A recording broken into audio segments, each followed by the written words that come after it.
You know, as going back to the spiritual base, the idea of Christian martial arts, like we've been asked the question so many times, why Christian martial arts?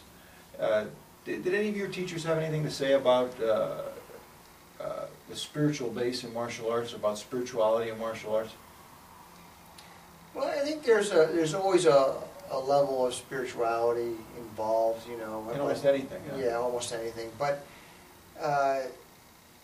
as far as I think really all of my instructors, you know, were pretty accepting of many different cultures and things like that, and allowed just about anybody to train in martial arts.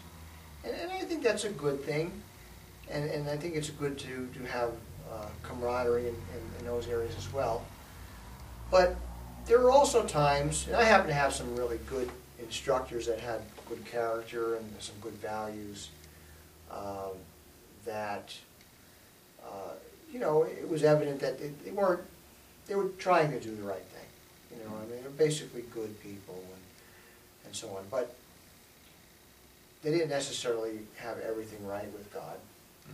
You know, and neither was their focus generally Christian, you know, when it came to the martial arts as well. You know, my teacher was adamant.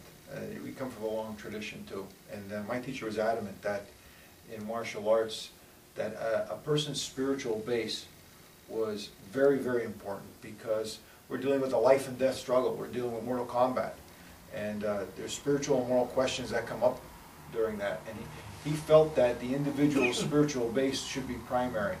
You know, even though you may be learning a martial art that comes from an Eastern culture, he was adamant, and his teacher was adamant. His teacher was Chinese, was adamant that that the person's spiritual base should be honored and developed, because that was an integral part of the person and their ability to defend themselves.